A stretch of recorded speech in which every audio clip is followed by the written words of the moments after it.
It is a rarity in our culture to find strong and healthy relationships. In fact, I oftentimes hear people say, "Oh, you have a group of friends that you've had for a long time. That is so rare. That is so abnormal. That's not what we typically see. And you're so blessed. You're so lucky." It is true. It is not common to find someone who has had the same group of friends throughout their life or the same strong connection with family members throughout their entire life. It's something that is not common in our culture because relationships just aren't strong.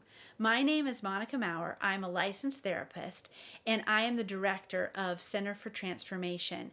I would love to help you transform your relationships by creating connection in this lonely and disconnected world where we all live. There is a saying that I really like. It says, "Though one may be overpowered, two can defend themselves, and a cord of three is not quickly broken." So the idea is that connection matters. Connection in quality relationship is something we all want, something we're all wanting and desiring, really rooting for, but it's not something that we have as commonly as we would like. So today I would like to present to you a few ways that you can get more connected and cultivate stronger relationships so that you can live out the life that you want to live. So first of all, the idea is to be a consistent person. The lack of consistency in our culture is staggering. In fact, when others are not consistent in the way that they present themselves, it amplifies our distress. We don't know what we're going to get. It's like a hot and a cold. Today you're nice, tomorrow you're not. There's a lack of consistency in terms of people acting like their true self. I will tell you, it is a hard thing to become a consistent person. It's one of my goals to be consistent personally in my own life. And I tell you, it is hard. I try that in my relationships. I try it with people I don't know very well. In fact, the other day I was having to get money back from a cruise company. We had tried to set a cruise during the pandemic when our son graduated from high school. And I desperately wanted to take him on a special vacation, but everything was going on, so the cruise was canceled. We weren't able to go, but I was having trouble getting my money back from the cruise company, and I really wanted to get that money back, and I thought if I try hard enough, I'll really be able to do that. Well, in order to try hard enough, I had to act in a way that was not like my true self, wasn't like the person I wanted to be. And so I lacked consistency in terms of my presentation. While I got on the phone with the person on the other end, it wasn't their fault, but I knew if I wasn't assertive that I wouldn't be able to get what I wanted to get out of the situation.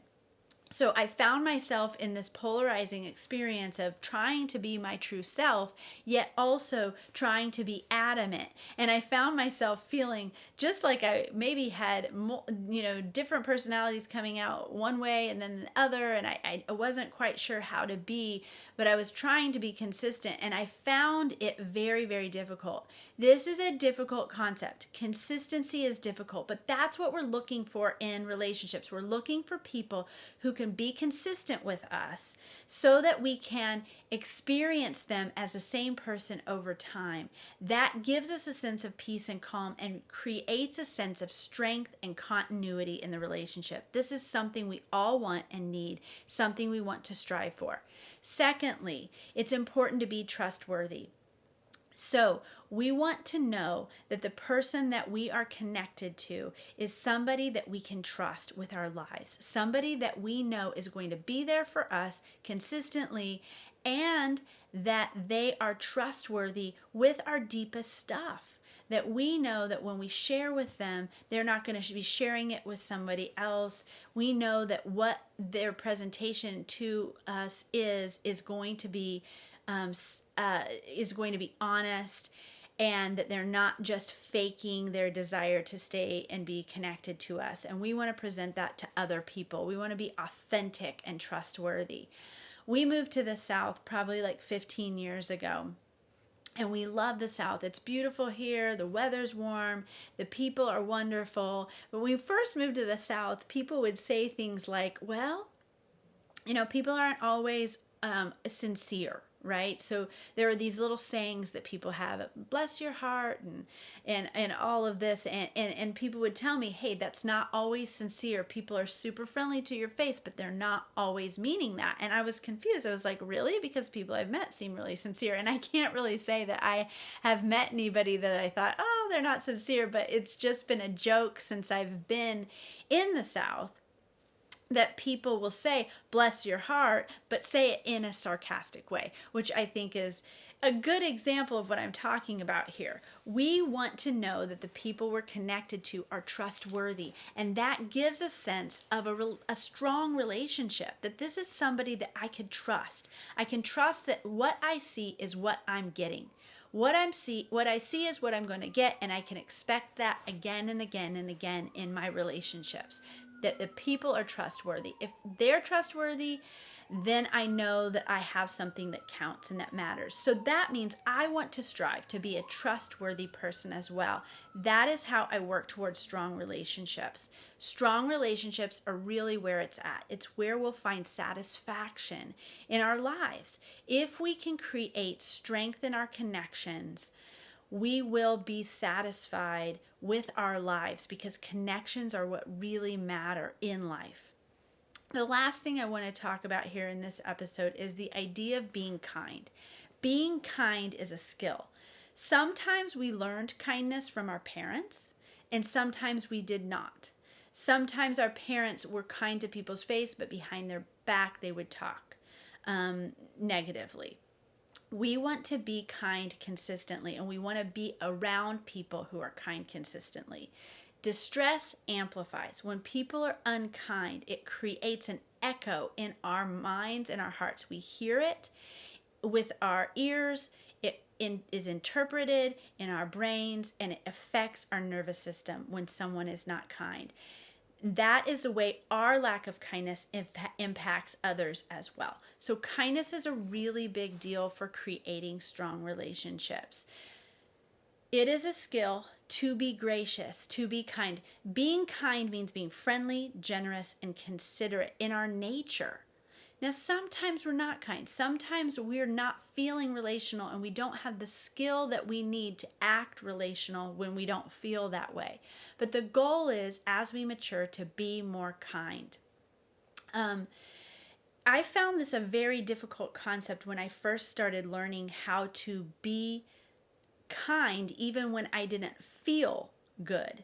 And when I didn't feel happy, I tended to act in an unkind way, in a rude way. And I would justify it because I thought, well, I'm not feeling good, so this is kind of what you get. You acted this way, and this is what you deserve, which is a very immature stance, right, on relationships, and it's not going to create the strength that we need to have strong, healthy connections that will bring satisfaction to our lives. So, as I was learning this concept, I really had to kind of hold space with the idea that I can be assertive and stand up for myself, have boundaries, but still be kind. So boundaries with kindness are what we're shooting for to make strong and healthy connections. I don't want to be codependent and passive and just, put things under the rug and act like the pink elephant in the room isn't really there. But what I want to do is I want to be able to say things in a way that's kind, and not rude, but actually speak my truth. Speak what's in my heart, but do it in a loving and kind way.